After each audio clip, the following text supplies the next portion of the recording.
Okay, good morning. We are on the 30th of December at about 10:30 in the morning, and we have descended just south of the Arctic Circle into Sweden.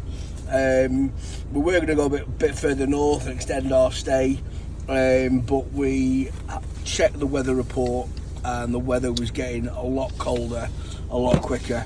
And part of the drive last night went through a snow blizzard, and on these roads, these narrow roads, dark roads through the forest in the Arctic, when there's a snow blizzard, it's not brilliant. You can't see very far in front of you. You have to reduce your speed to about 30 miles an hour, so your journey becomes very arduous and very long and very tiring, difficult to focus in a storm.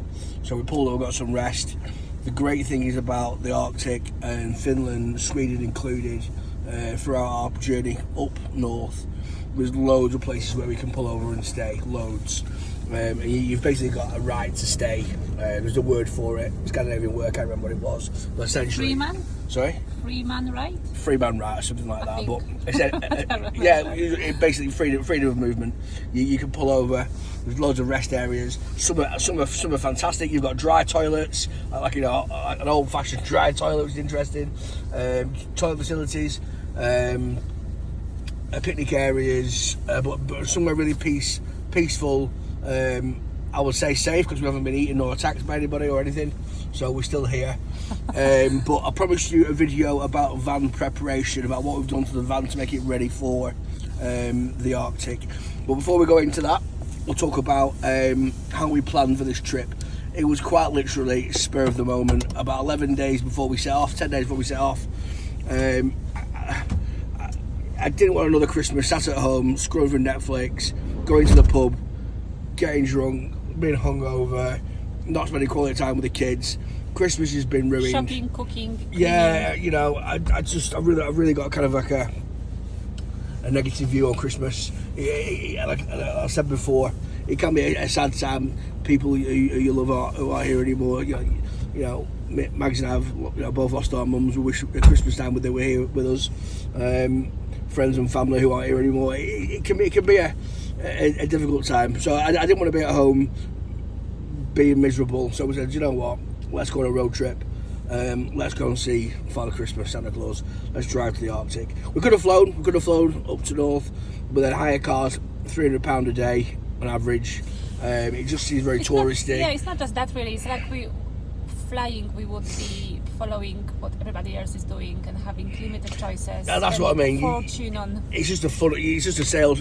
You land at the airport, you're shoehorned into the tourist area, you pay over the prices for everything, you get ripped off. So I thought, yeah, stuff that. We're not going to get involved with that. We're going to drive and do our own thing. So we're quite literally, and this is the thing about road trips, you have to be flexible, because you don't know what's going to happen. You could have a mechanical breakdown, mechanical failure, it could be delays, you could be fatigued, tired. There's no guarantee when you're going to be, where you say you're going to be. So we would advise, Max has been great, sat next to me as we're making progress through France, Belgium, Netherlands, into Denmark. Okay, we know we're going to be there at a certain time. We'll now book a ferry. So we'll check availability first. Yeah, loads of availability, and we'll book it last minute, and we'll get a good deal as well. So all the ferry crossings that we've had, the one from Stockholm to Turku in Finland, again we booked last minute, and we made good progress driving up there. So we booked that last minute when we got there. Parked at the harbour. Yeah, that ferry goes twice a day. So twice a day, yeah. 7:45 in the morning and one in the evening, and we actually wanted to got one for the evening and sleep. It was half price as well, wasn't it? It should have been 270 quid. We got over 135 quid for going daytime, and it was so much nice to go daytime. We had a cabin, we had a 4-berth cabin. The facilities on board the cab. It was a Viking Line ferry. Give them a shout, because that was a brilliant ferry. Good prices for the buffet. Buffet food was great, beautiful views. Yeah, it was great. I would recommend going daytime. We've avoided any service stations, fast food outlets. We've eaten really healthily on our way up here. We've drank loads of water, loads of fluid, electrolytes. Before I came here, I went mad on Amazon and bought loads of like dried pasta, dried porridge. So so convenient. Posh pot noodles. We've got a jet boiler here. So we pull over a service station, make our own pasta.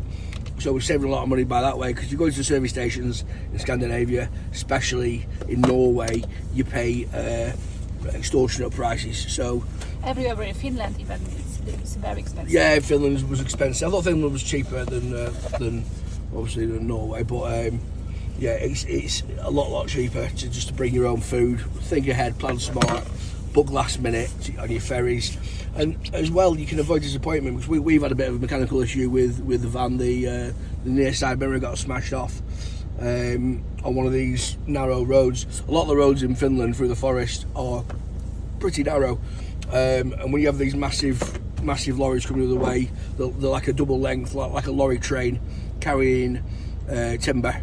There's not a lot of room, so it's like, and when it's dark and you've got your full beams on, you can't see very well. There's not a lot of give. I'll post some of the videos online of the journey during the night time. There was actually another camper van that took the mirror off.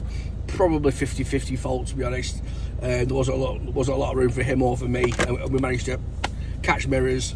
So I've had to MacGyver a new mirror using Maggie's makeup mirror onto the near side. It isn't ideal, but better than nothing.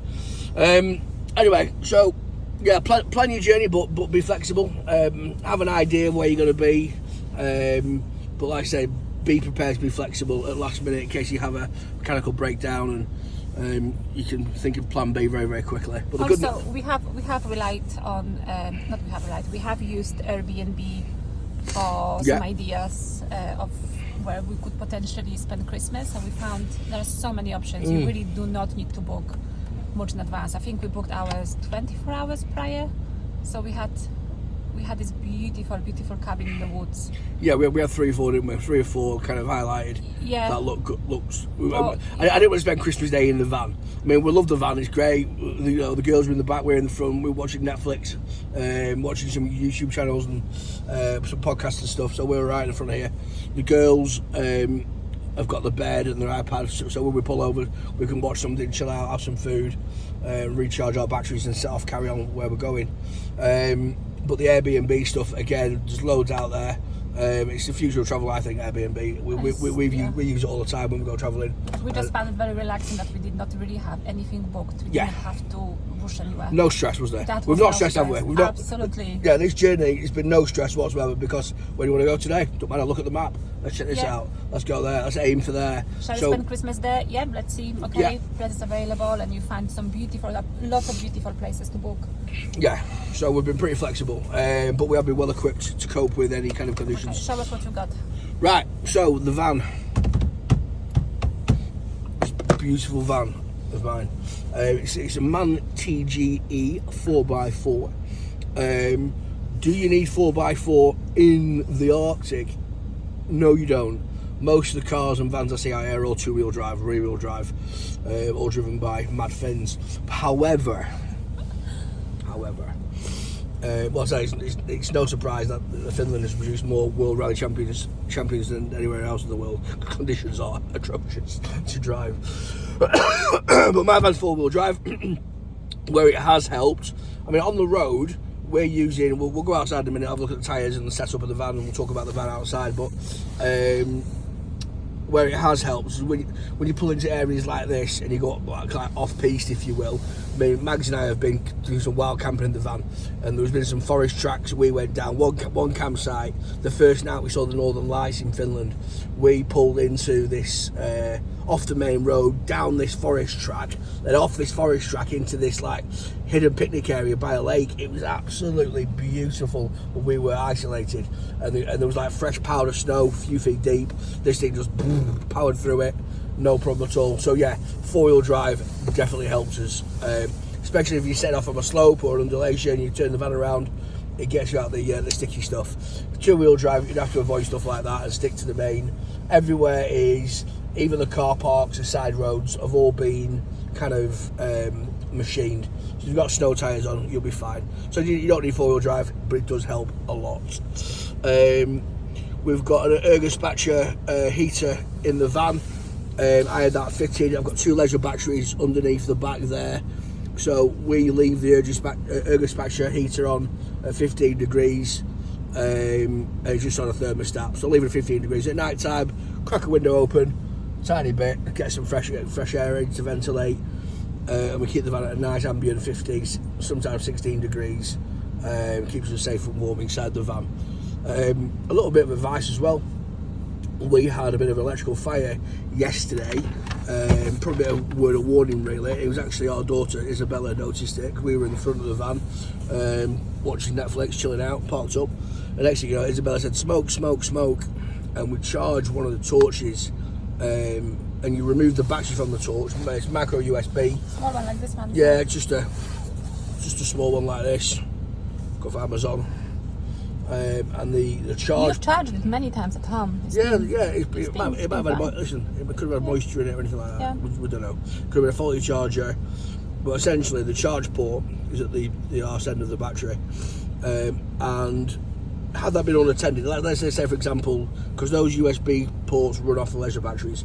So let's say for example, we were out building a snowman or pissing about playing snowball fights or getting something to eat, and we left that inside the van, and I come back and there'd been no van. So equally at night time, if you're fast asleep and you've got everything on charge, plugged in, which runs off leisure battery, probably not a good idea. So I would advise a good bit of safety advice really. If you're going to be not in the van or asleep, I won't leave anything on charge just in case it just catches fire. Yeah, probably a bit of safety advice there. So yeah, air extractor heater. Inside the van, it's been insulated and lined at the back, so that inside the van's nice and warm. Otherwise, the heater would really struggle. This is not a fully converted van yet. I am kind of saving a few pennies, working some overtime, and hopefully we're going to convert it fully. Comfy bed. Yeah, Lots of cushions, lots of blankets. Yeah, my brother's got the best one. Well, I've got two brothers, Lee and Jimmy. Jimmy's got a similar van to this, 2-wheel drive, and he's had his completely.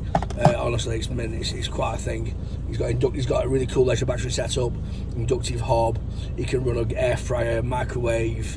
It's very, very cool. So I'm working my way towards that. Lee, my other brother, who's the world's leading expert on fire pits and stoves, very kindly let us. In fact, he didn't let us one. He drove to Manchester, found one on eBay, drove to Manchester, bought it for me, and brought it back. Lee, big shout out to you, brother. Nice one for that. Appreciate that. That kept us warm during the night, the picnic areas whilst we've had barbecues, whilst we pulled over. Right, let's talk about the van outside. Let's see what we've done to it to make it winter ready. So. Tell us a bit, guys. Do you want letters from the back? Yeah. Grab in the back. Get some loose letters if you want. Get some letters from the back. Oi! I'm filming Dada.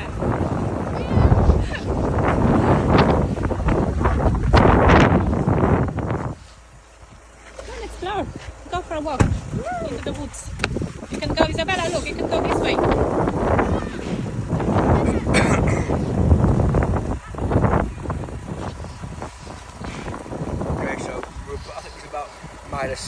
We're about -6.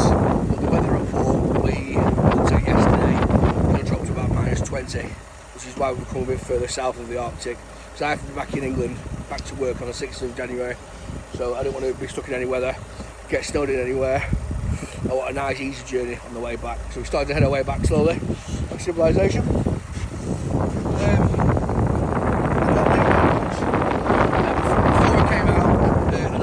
Service. I own a garage, by the way. I own ADS automotive. So I've got the car, the van up on the ramp. Got a 5-ton ramp. Got all the wheels off. So we've had new brakes, front and back, new pads and discs, genuine. Brake fluid been replaced. Any fluid on the van been replaced. Pay particular attention. Interesting guys. Any other MAN TGE 4x4 users out there, it's only 31,000 miles before I set off. Old X's, we normally service at about 20 to 40,000 miles. So how do I come out of this? I'll try and post a picture of it later. It's absolutely rock solid, no coagulate. It looked like 30 engine oil. I've done 31,000 miles, and I noticed I just started to lose traction with my four-wheel drive system. I started to spin the front wheels. So I've had that serviced, cleaned up the outlet fluid. The four-wheel drive system's been working beautifully. And you can really tell with the snow and the ice, just like driving on tarmac. Brilliant. Most of that is down to the Michelin Cross Climate extra load tyres. Having these on gives you ultimate confidence off-road in the snow and the ice. But honestly, driving on snow and honestly, tarmac, wind's making it cold. Right, things you might not think about. Stream wash. You can buy stream wash from anywhere, any petrol station, Eurocar parts. Most of it is absolute shite. You put it in, you mix it with water, and it will freeze very, very quickly, especially in conditions like this. Just make sure we buy ours from a specialist supplier. This brand is tuned up for -20, -30, which is where we're going to be at.